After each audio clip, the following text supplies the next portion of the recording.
এখন সুন্দর পরিবেশ তৈরি হয়েছে। আজকে বাংলাদেশে হাজার হাজার মায়ের কোন সন্তান হারা হয়েছে। আজকে মা কান্দে আর চিৎকার করে বলছে, কয়েকদিন পর্যন্ত আমার সন্তান আমাকে মা বলে ডাকছে না। এখনো মুক্তের সেই পারিবারিক শব্দ আমাদের কান থেকে সরে নাই। এখন আবু সাইদ হাত প্রসারিত করে বুকের ভিতরে গুলি নিয়ে বাকিতে ঢুকিয়ে পড়ছে। সেই দেশের মধ্যে আবার আওয়ামী লীগ রাজনীতি করবে, তারা আবার নির্বাচন অংশগ্রহণ করবে।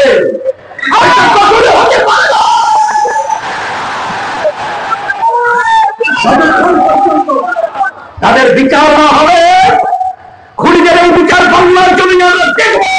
আমাদের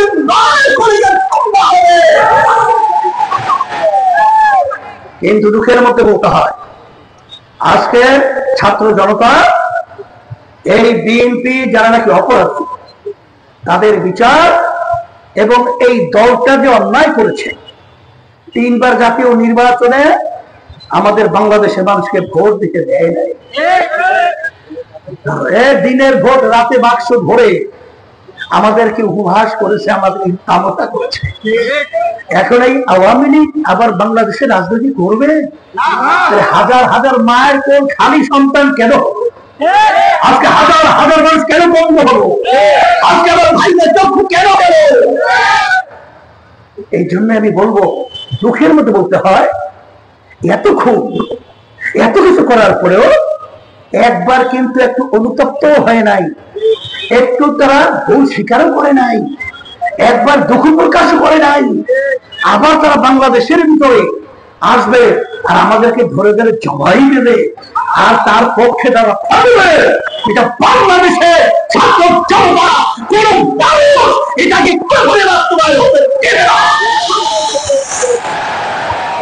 আজকে ছাত্র জনতা নেমেছে, তারা এই আওয়ামী লীগ খুনিদেরকে, এই দোসরদেরকে, টাকা পাচারকারীদেরকে বাংলাদেশে রাজনৈতিকভাবে নিষিদ্ধ করা না করা পর্যন্ত তারা রাজপথ ছাড়বে না। আমরা একটা কথা ঘোষণা করেছি, বিভিন্ন রাজনৈতিক দল ঘোষণা করেছেন এবং সব মানুষকে যে পক্ষে নেমেছেন, কিন্তু আমরা দেখেছি এক শ্রেণীর বাংলাদেশে উল্লেখযোগ্য রাজনৈতিক দল তারা কিন্তু চুপচাপ বসে, আবার ক্লিন যারা তাদেরকে আবার আহ্বান করে দলের ভিতরে যুক্ত হওয়ার জন্য। আমি ধিক্কার জানাই তাদেরকে, তাদের দলীয় লোকদেরকে বাংলার জমিনে ফাঁসিতে করিয়ে তারপর তাদেরকে হত্যা করা হয়েছিল। জেলের মাধ্যমে তাদের পরিবারকে ধ্বংস করা হয়েছিল। তোমরা তারপরেও তাদেরকে আবার রাজনৈতিক সুযোগ দেবে? তোমাদের উদ্দেশ্য কি? তোমরা কাদের পৃষ্ঠপোষকতা বাস্তবায়ন করতেছ? এটা আমাদের জানা আছে।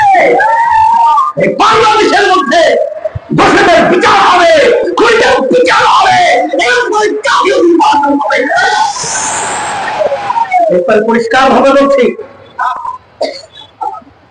এই ফ্যাসিস্ট আওয়ামী লীগ তারা তো 5 বছরের জন্য খুব শক্ত হয়ে কি সরকার পরিচালনার দায়িত্বভার পালন শুরু করেছিল না? তখন আপনারা কোথায় ছিলেন? হাজার হাজার মায়ের কোল খালি হলো। সুন্দর সংস্কার যেগুলো প্রয়োজন না হওয়ার আগেই আপনারা শুধু স্লোগান শুরু করে নির্বাচন নির্বাচন। 5ই আগস্টের পরে আপনারা কি